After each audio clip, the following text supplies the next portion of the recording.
There's a new report out from the Reflective Democracy campaign on the demographics of American politics, and the system is exactly slanted in the way we thought it is.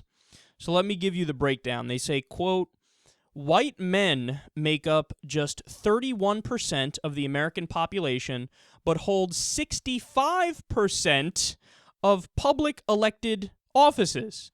Women, despite comprising more than half of the population, fill only 29% of the 42,000 local, state, and national offices surveyed. The race ratio is even worse. 9 out of 10 elected officials are white, despite people of color accounting for more than 37% of the population.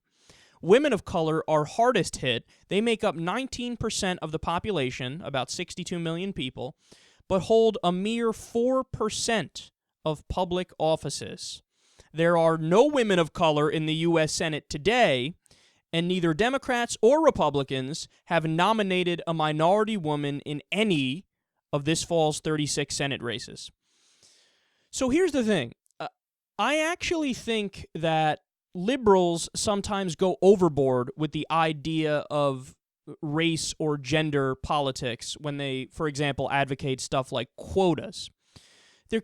Sometimes they have this rigid insistence that the percentage of people in business or government it should be equal at all times exactly to what the percentage of the population is.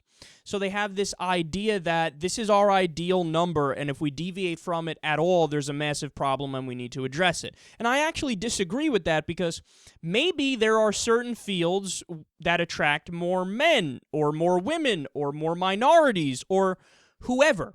So I have a little bit more, I don't have a purely progressive opinion on this. My opinion is more moderate or maybe even a little libertarian-esque, where I say, look, to each their own. So here's the thing, as long as everybody has the equal opportunity, then if they choose to do something that differs with what we want the quotas to be, that's fine.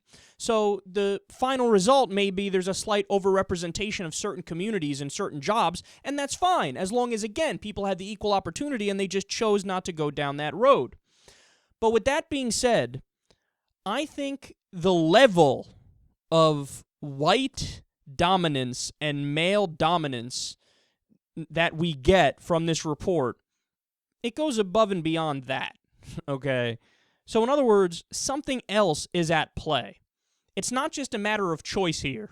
This is not just that minorities and women decided, hey, we'll pass. You know, we don't want these nice government jobs. We don't want to be politicians. This isn't the field that we're interested in. No, that's not what happened here. Maybe it is the case that there might be a slight unnatural underrepresentation in the sense that, assuming equal opportunity, there would still be some sort of an imbalance, and that would be fine. But I don't think that that's the point we're at right now. I think there are significant societal and cultural hurdles that prevent women and minorities from actively pursuing public life or getting elected in public life or having certain jobs.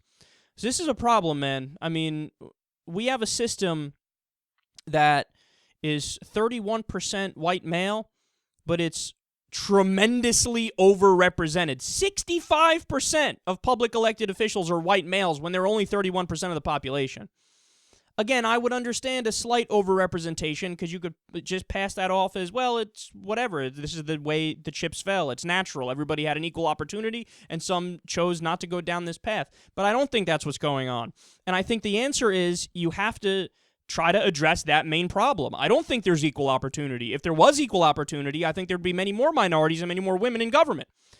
Okay? And even if that means that it would just, equal, I don't know, I think women are 51% of the population right now. So even if it was just the level that they got to after they had equal opportunity was 46% of the elected politicians were women. Okay, fine. They're still technically underrepresented, but again, I'm fine with it as long as they first have the shot, the equal opportunity. And according to this study, I think something else is going on, and women and minorities don't have an equal opportunity because this is still largely a white male dominated culture, even though the numbers for white males are going down.